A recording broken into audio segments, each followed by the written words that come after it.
Hello everyone. This video I'm gonna make is for my medium.com blog. So it's gonna be very short, 4 or 5 minutes. If you want to understand what it's about, read my article that is on the description. Inside the description you will find a link and then you will read the article. It's very long. It's an analysis and a critique of Plato's Republic, but only of the first 4 books. The Republic is divided into 8 books, and I'm analyzing 4. Why? Because it's complicated stuff. It's very important stuff that needs to be carefully thought. So I will leave the rest for later on. I don't know, 1-2 years. And so I want you to just pay attention right now to. If you have any doubts, you can see this video and clarify, but it's better to read the article. Basically, there's a lot of, let's say, controversial statements, a lot of controversial statements about the book. People don't want to get into that really up front, because of course it is the masterpiece, is the chef d'oeuvre of Plato.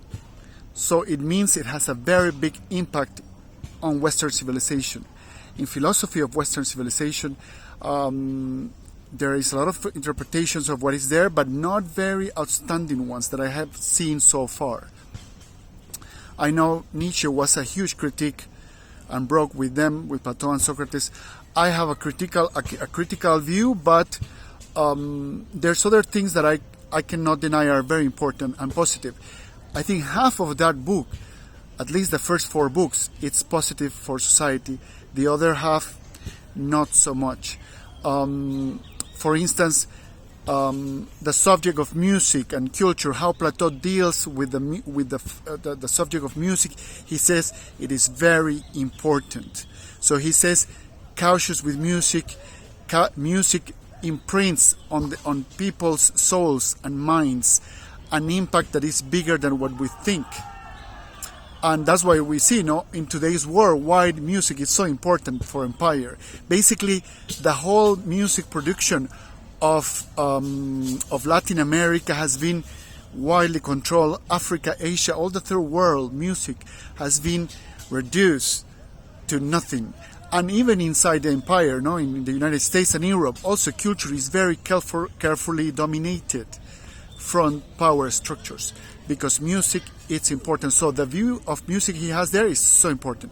Also, what he says about medicine, about law, it's important. I think he's not saying that the health system should be just reserved for few people. I think he says he's not talking about that. You have to be very smart to understand what he's saying about medicine and health, and it's so important how to understand how impactful or how important these views are very important even today, 2,500 years later. Now, the negative part there, for instance, his love for censorship. Basically, in this first part of the Republic, he makes clear that he's breaking up with pre-classic Greek cultures. Therefore, he breaks with Homer. He's a very big critical person towards Homer and the values of his literary works. The Iliad, he quotes a lot of phrases from the Iliad, and then also he criticizes Pindarus and the ancient tragedians, Sophocles, Euripides, and so on.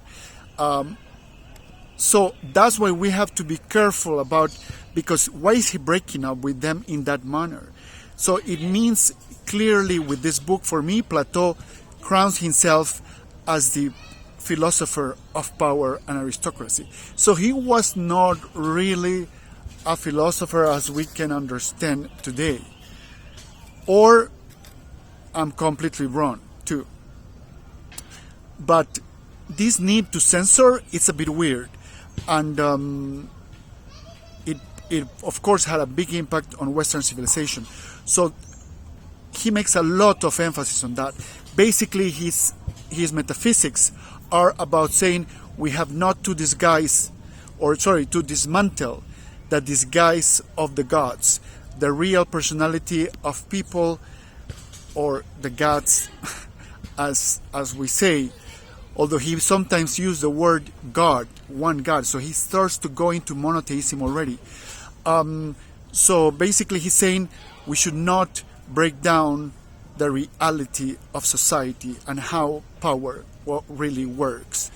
Basically, he's reprimanding and saying poets that do that in the future should be censored and cancelled.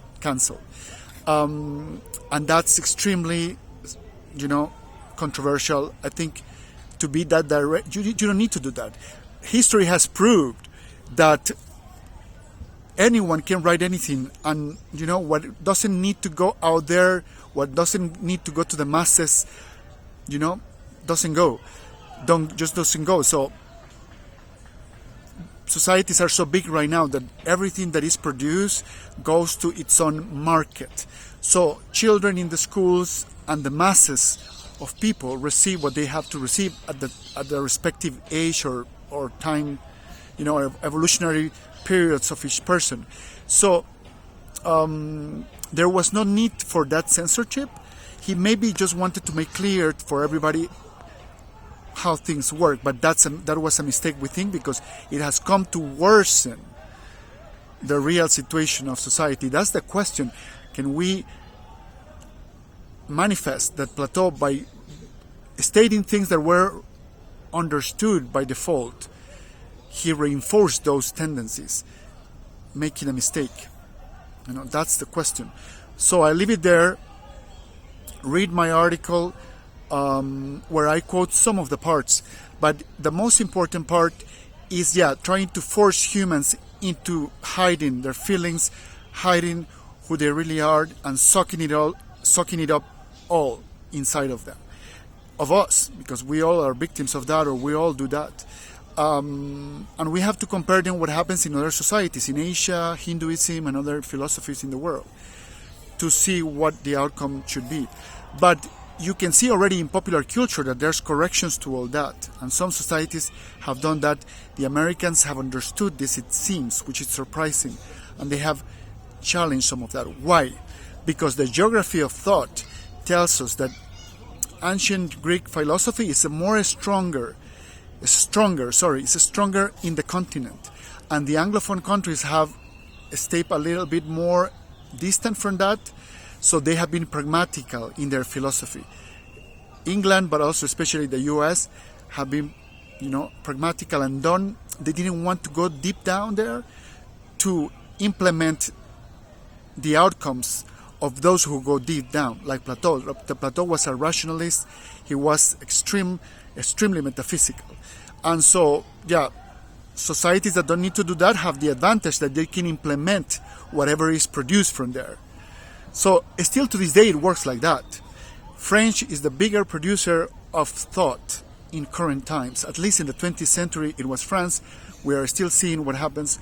But there's an advantage of doing that and not doing that the way it is done, and then implementing the thought in societies in pragmatical ways is a key factor. That's why China is doing what it's doing. So I leave it there. Read the article. Better read the book. It's very important. It's very interesting. So I'm not going to read the fourth last chapters until I think it's important to do it. I will leave it for there a couple of years, I think, to process. And then, see you then with the next, the second part of this episode. Bye-bye.